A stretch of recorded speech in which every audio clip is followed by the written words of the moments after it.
Hi everyone, welcome to Dr. A Talks.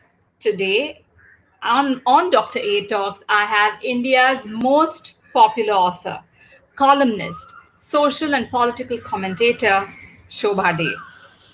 You know how unapologetic she is, and she's extremely wise. So she pretty much says as it is. She does not hold anything in her mind. She's as frank can be. So let's welcome Shobha Dee today on Dr. A Talks. So I hope you guys are doing all right. I know that the lockdown, so to say, has been lifted, but I really think that all of us should stay indoors because given that coronavirus has not really gone, it's still very much there. One should stay indoors and only go out when essential, only for essential things, only when it is required, only if it is a must. Otherwise, guys, please stay at home because from what we saw yesterday was that everybody thought as if it's all okay, not a problem, you can just go out and do normal things. That is not the case. Because one thing which we also have to remember that this is causing a lot of strain on the already strained medical community, the hospitals, the doctors, so on and so forth. So please stay safe. I have Shobha Dee with us and we will continue our conversation with her. Let me just quickly add her to the screen. Hi, Shobha. Hey, I think I'm upside down, right? Yeah, you're sideways. Maybe you should turn What the was phone it? in a direction so that How? a little bit. I think still once more. What to do? This is so bizarre. Yeah. Now, Yes. That is perfect. let me just prop that up. How are we now? Perfect. Yeah, perfect. Yes. Are we good? Yes, we are. You can hear me clearly, I hope.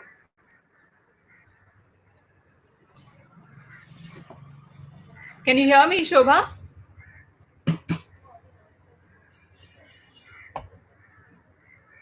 So welcome to Dr. A Talks. Yes, waiting for Shobha Dee to join me. She's already in the studio, so to say, and we will continue our conversation with her. Just checking with her if all is okay because I think perhaps the network is not. All right, let me just quickly reach out to her so that we can continue our conversation on Dr. A Talks. And I'm so happy that people have appreciated these talks and it's incredible the response that I've been getting. But please do ask any questions that you have so that we could respond. It can be either for me or for my guest, and we'll try and respond to all your questions. Yes. Are we Hi. back? Hi again. Yes, we are. So, how are you? I'm doing good. How about you? I'm doing very well. I really enjoy your diaries. They are very well shot. So, my compliments to the video editor, to the whoever is doing the shoot. That's my that I must tell Anandita she was here with me a moment ago and that you were Okay. complimenting her. It was She's helped set this up as well because for me it's really a whole new ball game. It's going to Yes. take a while to completely get it. Yes, absolutely. So, Shobha, how has lockdown been with you? How have you been in this whole setup, of being inside the house for so long? You know, Aditi, quite honestly, because I've always worked from home, so for me, it's not such a big deal. I've Mm-hmm. not gone out to work. So it was not as radical a shift as people who are accustomed to getting dressed every morning and Yeah. setting out to go to their offices and so on. So, and my writing schedule has always been what it is. I work like a maniac and Mm-hmm. write well almost every waking hour, and sometimes I joke I even write in my sleep. So the thing about being in the home itself is not a formidable or a terrifying proposition at all. So it was pretty smooth. It wasn't as difficult. So, what are the new things that you incorporated in your life, given that this lockdown situation has occurred? Well, initially there was a lot of confusion about the whole pandemic. It had more to do with the outside world than my internal world. I Hmm. couldn't quite come to terms with the whole idea of social distancing, for example, or Yeah. that forevermore the world is going to be a different place, that we'll have to unlearn a lot of the things that we've used to take for granted, that we have to learn a whole new language of Yeah. communication. Yeah. That was a tough part, and that led to not just confusion, but also a sense of being without an anchor to hang on to. Hmm. But what going forward, what on earth is it going to be all about if you can't meet the people one loves, if you can't meet family, and if forevermore we'll have to maintain this whole social distancing and not hug. And as Asians, we're all extremely demonstrative and emotional people. So Yeah. that unhinged me for a while, and that did lead to confusion in terms of my daily schedule. Hmm. Hmm. Though as I said, I work from home, but Yeah. the thought that I have to get up and get to it in a way, uh, my biorhythms changed for the Hmm. first 2 weeks. I would Hmm. just be waking up, sleeping longer hours. Maybe I was coming to terms with something, needed that rest. Maybe my body needed that rest because I had been kind of traveling a lot before that, maybe. But Yeah. having found the equilibrium, subsequently, I've been fine with it. Okay. And how did the concept of lockdown diaries come into being?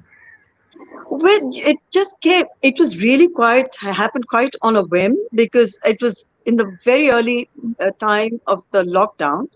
And one afternoon, I said, why not share all these feelings of whether there could be anxiety or confusion or insecurity, but also to be able to share positivity, to be able to share a kind of an upbeat Hmm. um, of sentiments which keep people going. We're all in it together. I mean, it can't be any worse for me than it is for most of humanity.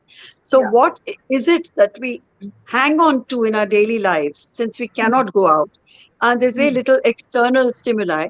What is it that keeps us going? What that was really the driver, and was meant as a very casual conversation with my followers on Instagram, and it just took off from there. Shobha, I've lost you again. I think there is some network issue. Can you hear me? I can. You're back again, and I'm back again. Yeah. Yeah, yeah, great, great, great. Okay, now let's rewind a little bit. Let's go back into time machine and let's share. I mean, I want you to Mm. share how the whole journey as a writer started because I do know, given your bone structure, it is, I mean, as stunning as it can get. I also know that you've modeled quite a bit. So tell us about that, how that started, going into how the writing part came into your life.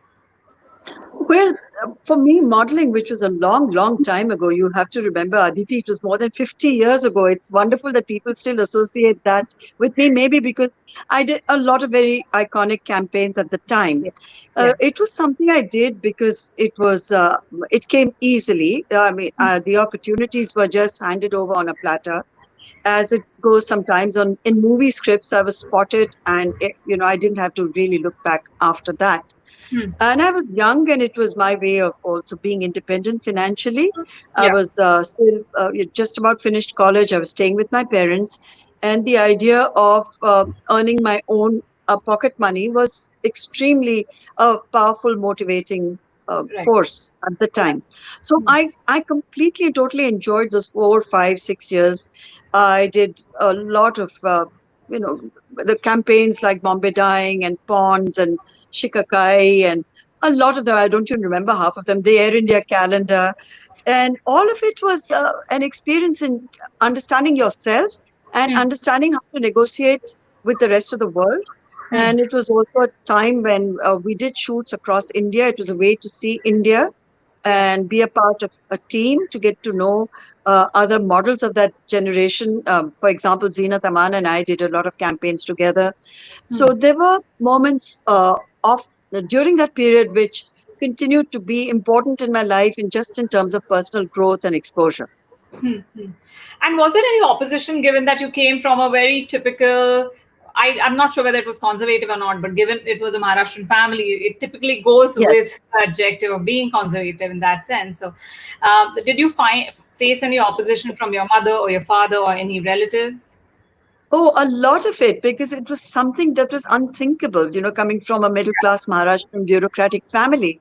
Yeah. Nobody at all would have imagined one of the daughters of a family like mine, the Rajadakshas, would venture into something which at that point was not completely accepted. Hmm. But it took convincing. My parents were certainly not for it. And for a while, they were in a total denial. They pretended it was not happening till the pictures started to appear in all the mainstream magazines and newspapers. And but people would start asking them and commenting on the pictures and saying they were happy to see their daughter in all these very prominent ad campaigns. After that, we never really discussed it. There was a kind of a tacit understanding with my father that, and my mother, of course, that I would never ever get into any kind of a modeling assignment that would embarrass the family. And I would always maintain a sense of decorum and dignity, which I did for all during that entire period. I chose my campaigns very carefully, and fortunately, I was in a position where I could do that. So, were you always this sensible even at that time? Sensible? I don't know. Sensible is Because a kind of a word that I don't associate that much with myself. But yes, I've always been very practical, and I've always been extremely disciplined and hardworking. That hasn't changed because, as you yourself know, having been a top model, that what people see from the outside world is not really how it works. You do need it is a slog. You do need that discipline. yeah, And shooting a campaign is a lot of hard work. It looks yeah. so easy from You the can outside, but glamorous. it's not. Absolutely. Yeah, it's not. Absolutely. Yeah. Yeah, yeah. And then how did writing happen? Well, as with you and so with me, we come from similar backgrounds in terms of our Maharashtrian upbringing. Modeling was never a career choice in that sense. It was something you did before you actually found a career. So when you went to medical school, I'm sure that's what your parents wanted and they approved of, and they must have encouraged you. So similarly, when I was sort of done with modeling, I got an opportunity to get into copywriting with an ad agency, and I jumped at it because I wanted to do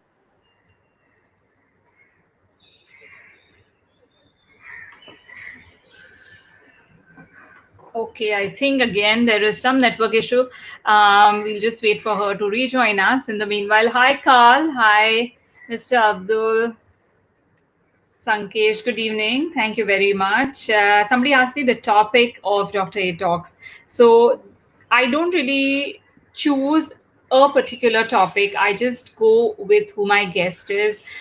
This talk is pretty much to know about the guest, their journey, how they handled any obstacle or any hurdle which has come into their lives, because that serves as an inspiration to all of us. So it's pretty much about that. I'm just waiting for Shobha Dee to join me again. In the meanwhile, if you have any questions, please do ask. Any books on health? I just finished a book by Robin Sharma called 5 a.m. Club. Well, it is not directly on health, but it does have a lot of insights into how we should lead our lives so that we maximize the potential we have, because most of us don't do that, and including myself. I mean, really, I am work in progress, and that's how I look at the whole thing. And so pretty much it takes you through a kind of a discipline where you have to wake up at 4:45, and then for 1 hour it's a 20 minute segment which he guides through, and then how to live each and every day, so that we, at the end of the year, at end of 2 years, 5 years, you'll see the massive change that happens in our lives. And that's all thanks to this 5 a.m. club, is what Robin Sharma says. So I'm planning to incorporate that in my life, and let's see how things change. So that's one book which I read. Now I am going to start reading another book tonight. I'm not decided on which one, but maybe I'll share some other time the book that I will be reading.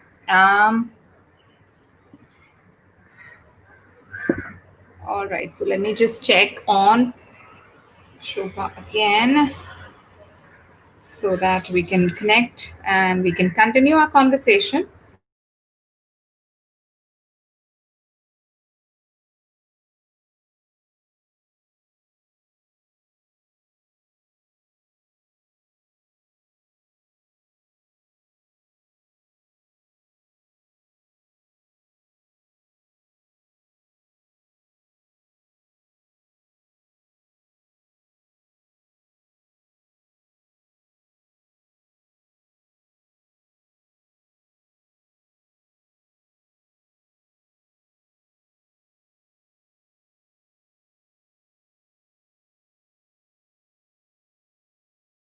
All right, sorry about muting myself. That was because I was trying to connect with Shobha, which I did, and I have invited her back into the studio so that we can continue our conversation. Harish Dhawan, yes, you're right. Nobody is actually acting right now. All the acting jobs are pushed until further notice, given the situation. So yeah, it is going to be a difficult task. It is going to be an uphill task. However, fingers crossed, everything should be okay. Hi. Hi again. Yeah. Sorry. So we were talking about your writing career and how that started. Yes. So when I was kind of done with modeling, because I knew that, that you have a shelf life as a model, right? You Yeah. can't go on and on and on. Yeah. And you have to be very aware of that when you get into it in the first place. So by the time I got the offer to join an ad agency as a copywriter, I knew that it was time to move on, and the time to move on was then. So, which is exactly what I did. And from there, from copywriting, I started as an editor of a magazine that was being launched by Mr. Nari Hira, who also happened to be the managing director of the copyright, where I joined as a copywriter, the ad agency.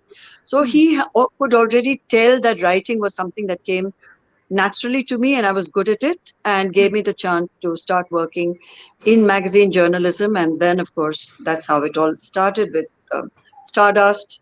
I was the founding editor of that, and then went on to start Society and then Celebrity. And then I was already writing columns by then, and in newspapers, the mainstream newspapers like the Times of India and so on. And that was it. So then I had found my vocation. I had found uh, what really Okay. Again, I think Shobha, we've lost you. So let's see. Let's wait. Fingers crossed.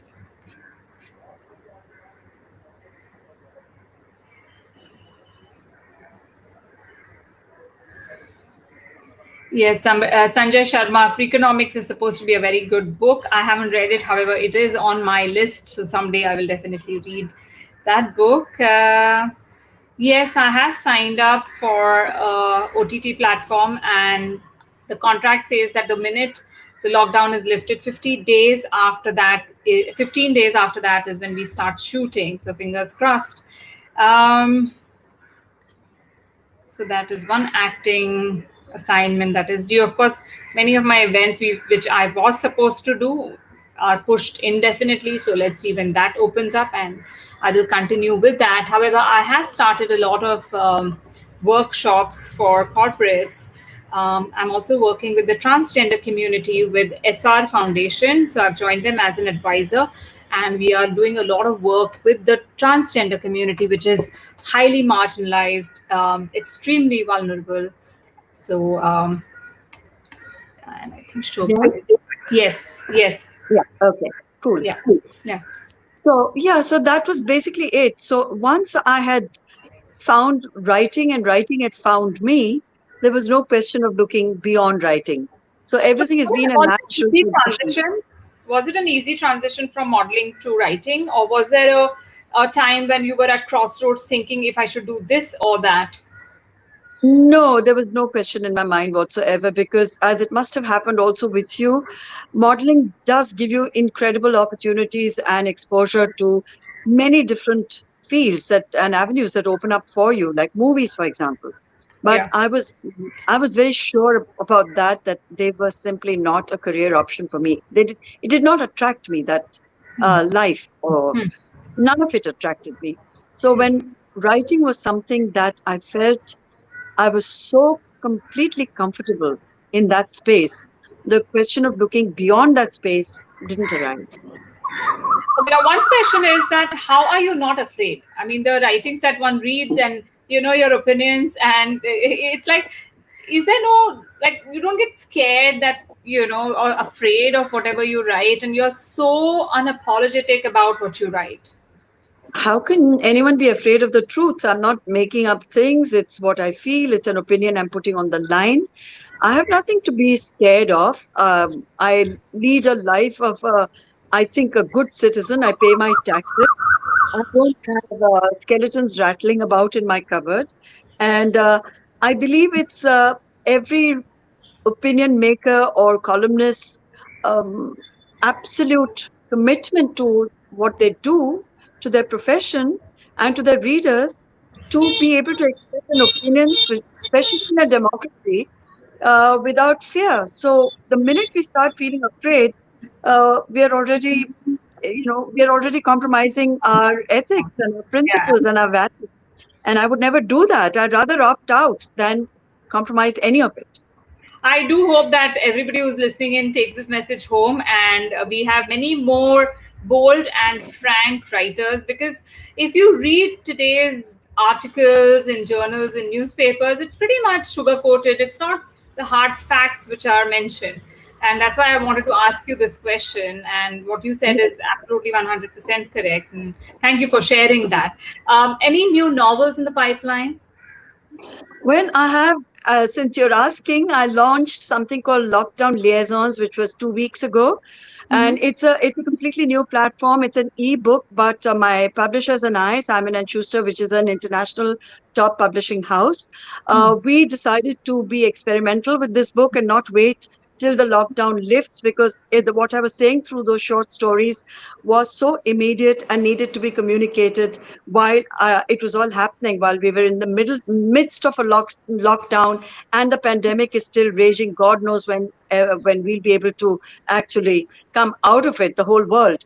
So it was decided to be launched as a series of ebooks with 4 stories or 5 stories in each book. The second book was launched yesterday, Oh, and both the books are doing brilliantly. And the third one will be launched on Saturday. So for every Saturday till we complete our 6 books, there'll be a new mini book out by Salmon and Schuster and myself. The series is called Lockdown Liaisons, and each book has a different title and a different cover, so it keeps the interest levels going. so are these freely available on all the websites? One can go on, Yes, platform like Amazon and pick it up. Is it? absolutely, absolutely. It's available on all the platforms like Amazon Kindle, Juggernaut app, and Google, the bookstore, Google Mhm. Play Store, sorry. Yeah. So it's very easily available. It's extremely well priced because we want it to be accessible. We want people to read these stories because it was my way of responding to a crisis, which is a global crisis.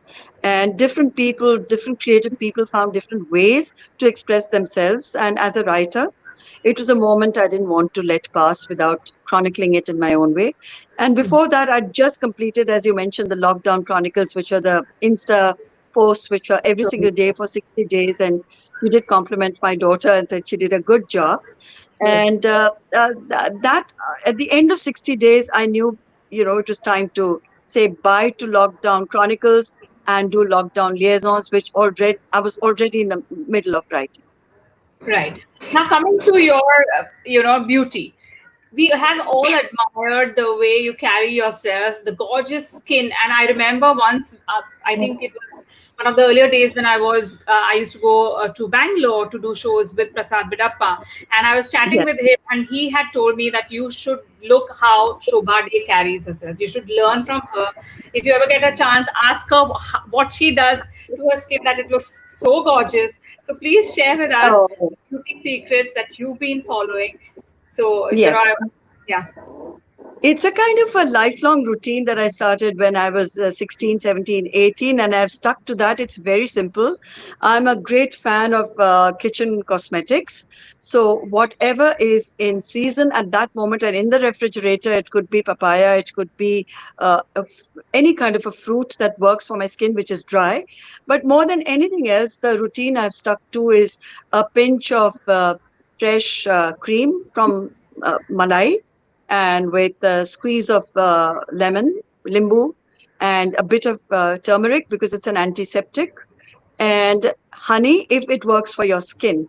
And it's just placed in front of me every single morning. I've been and I apply it on my face before I go for my bath. 15 minutes before I go for my bath, just wash it off.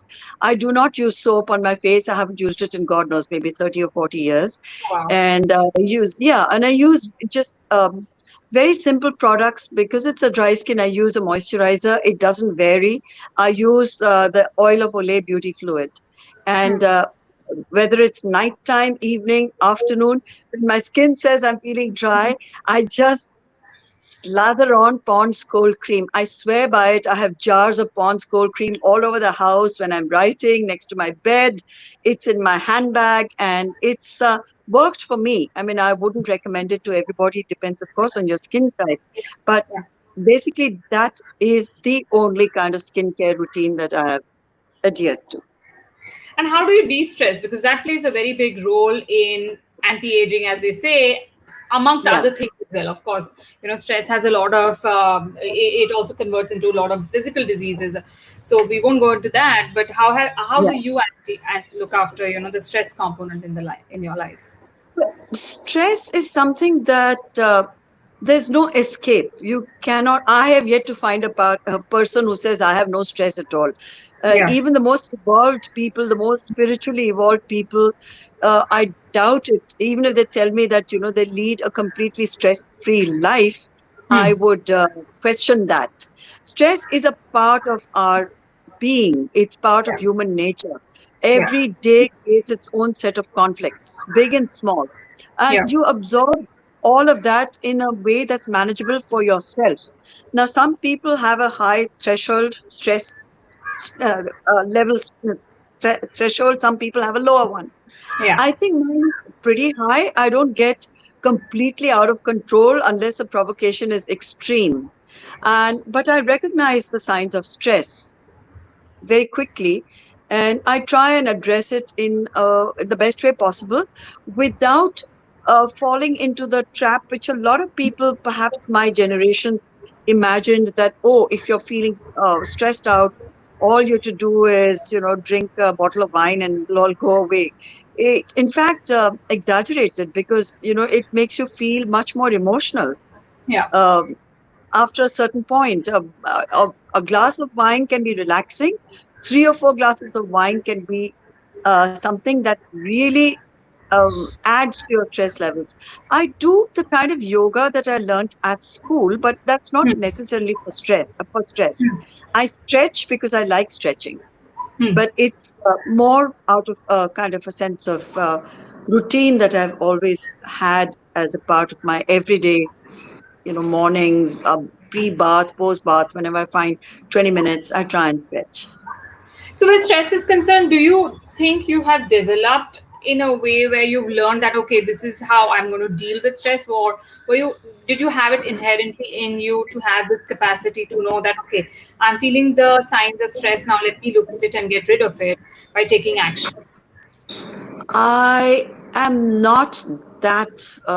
No, I'd be fibbing if I said, "Oh, I found a way to deal with it," which I've consulted people and I've come up with, how to do it, which sort of is manageable for me.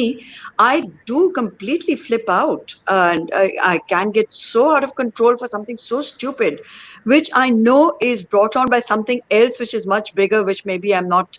Right. Uh, Addressing at that Hmm. moment, Hmm. and I'm using it as that stupid outburst is really to conceal something else. So Hmm. that much introspection and self-awareness exists. So once I've cooled off, which can be very quick, I do take time to think about what the other thing is rather than that immediate trigger. And normally I do find an answer to this. I may not find a solution, but Yeah. I certainly find an answer. And who's your go-to person? Do you speak about it? Do you write about it? Because I know journaling is a very big part of handling stress for a lot of people. And you being a writer, Yes. is that your go-to technique, or do you speak to somebody? I do a combination of both because I've been writing diaries from the age of 14 or 15. I find it extremely cathartic to be able to define my mood or what I'm feeling, or if it's anger that has not been expressed uh, towards the person who I may be feeling it the most towards. I put it down in my diary and it helps me actually come to terms with that person and my anger and the reason why I'm feeling that angry about whatever it is. But I have a fantastic support system in my adult children. I'm extremely close to them. I don't have a single secret from any of them. I mean, my life is transparent and open, and I can be just naked with them, for better or worse. I mean, take it or leave it, but this is your mother. And there are times when I'm not, the most adorable of mothers. But if I'm not adorable, it could be because of X, Y, and Z reasons. I try and explain that, but I trust them implicitly. And I've, touch wood, I've never been misled by any of them. And they're normally on the same page. Even if I do talk to them separately about something, I always, but always get an insight that I may have missed because we are very tuned into one another. So I have my sensor board at home as well, and they also tick me off and tell me when I'm going wrong, which is really a very important role that children can play in your life. And has the communication always been great with your children, or did it go through ups and downs? Given, I have a teenage daughter, and I know how difficult it can get at times to reach out to the person that is within that teenage body, so to say. I know things get better as they grow older, but did you go through these kind of ups and downs, or were you always on a great wavelength with them throughout? The wavelength has not changed very much. The ups and downs and the turbulence, that's part of any relationship. I mean, it would be, foolish to claim that you've had no turbulence in your relationship with your children. They're all children who have minds of their own. They're children who are used to speaking up. It's a kind of family where we don't, count every word before we utter it. And we are very upfront with our emotions. So, yes, of course, there have been periods of sulking, of no talk, of withdrawal, of a lot of hurt, a lot of it expressed, some of it not expressed. But since it is a communicative family on the whole, it's always better to say it out loud and to deal with it and confront it rather than push it away and say, I'll deal with it as and when because that as and when sometimes doesn't happen. And Or then maybe you not suppress with it. it at all. Some people do that. They just say that, okay, Yeah. this is not for me, I'm not going to handle it at all, let it just lie, and hoping it will disappear, but Yeah. it never does, as we all know. It Yeah. will Yeah. always manifest. Yes, there have been several challenging moments in my relationships with my children, as one would expect. I mean, they're all adult children, now in their 40s and 30s. So how can it be that there'll be no conflict of any kind? But you deal with it the best you can. Yeah. And conflict resolution is very, very important. And that's what a lot of people don't realize, because communication is a key here. And I've always said Yeah. that there is no conflict that cannot be resolved if you just sit across each other. And I think you've been following that, and successfully so. So my compliments for that as well. Uh, Thank Now, if you had to give life lessons to all the listeners or viewers that we have, what would those 5 life lessons be? Oh If you my take God, that's a tough one. your That's learnings. a tough one. I would No, but say you start. know that it will be an insightful answer. Yeah, no, it's very, very important, I think, to know yourself and to be in a situation where you're not fooling yourself. Once you know yourself, you know your weaknesses, you know your strengths, you can negotiate with the world far better if you do that. So that's life lesson number one, is really to address your own self first before you address the world. Life lesson number two is, uh, I have felt truth is always, but always your biggest strength and your biggest shield, because you cannot live a lie, and truth comes with its own price tag. There are times when you put yourself on the line, you've spoken very truthfully, and it will lead to a situation where it backfires and you wish you hadn't been that truthful. But I would still say it's worth being truthful rather than evading the truth. uh, The difficult lesson in life is when you're up against difficult choices, how you make that choice. You make any choice in life, and particularly the most difficult one, with full responsibility for what the aftermath will be. You have to be able to factor that in. You can't say, okay, I feel like opting out. It could be out of a relationship without knowing that, okay, I can opt out, but this is what is likely to follow. And am I prepared for that? Can I handle that? If you're strong enough to say, yes, I can handle that, then by all means go right ahead. So that's life lesson number 3. Number 4, I would say, is respond all with a sense of enthusiasm and joy to someone else's triumph and someone else's victories and someone else's high points, and whatever it is that they're doing, whether it's your children, your husband, your friends. Don't hold back with your compliments. It is something that a lot of people stinge on, and Yes. actually they deprive themselves. And generosity of spirit, where it includes all of this, but there is something like uh, being open to whatever the universe is giving you, because it is giving you so very much. And even at your lowest period, you can still be thankful that you still have your good health, you still have your 2 legs, 2 arms, and a brain and eyesight to get out of whatever it may be. Because if you can work hard, nothing but nothing in life should deter you if all your faculties are in place. So that's the most important lesson, to acknowledge that you have all these abilities and all your potential is within you. So why not tap into it and make the most of those opportunities? Just grab them and run with them.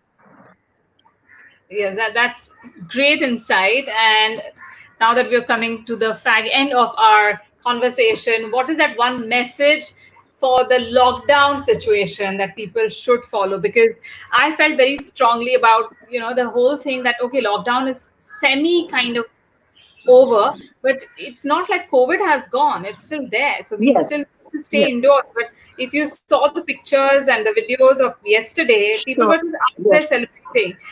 So given yes. this situation, what would your advice, or what would your one thing that you want to share with our viewers be?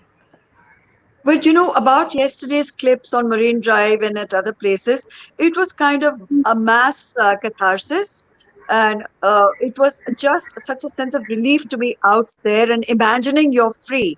But perhaps it was a bit too soon to be able to take advantage of even the easing up, because, as you just said, COVID has not gone away and is not likely to go away. We're going to have to we're going to have to learn to live with Live it, it. but also pay a huge price. And as I mentioned to someone just this morning, that it has to be caution over comfort. Yeah. Our comfort zone is what we are accustomed to. It's a habit, and we are dying to get back into that comfort zone, but not at the risk of all that it entails to go out there, minus a mask, minus social distancing. It's awful, but that's going to be the new normal, as they call it, for a long time to come. And eventually, human beings are so resilient, we will get used to this too, and we'll learn to live with all the new kind of standards that are needed, just so that we can be alive and be as healthy as it's possible, if we take the right kind of precautions. And we absolutely must. We cannot be reckless right now, because the numbers are still going up, and Maharashtra is one of the worst hit states. Mumbai is really hasn't even So, peaked. yeah. It Yeah. hasn't even peaked, so we cannot Yeah. forget that. Yeah, absolutely, absolutely. So thank you so much, Shobha, for coming on Dr. Thank A Talk. you, it was a We pleasure. will Real Yes, pleasure. so we will do this again once the lockdown is over with a proper setup and and a proper This talk, was a this planned was a one. fabulous setup. Yeah, it was a Thank you so fabulous much. setup, and as always, it was wonderful talking to you, Aditi, and I wish you all the very best Thank you going so much. forward. Take care. Okay, cool. Bye. Bye. Bye. Bye.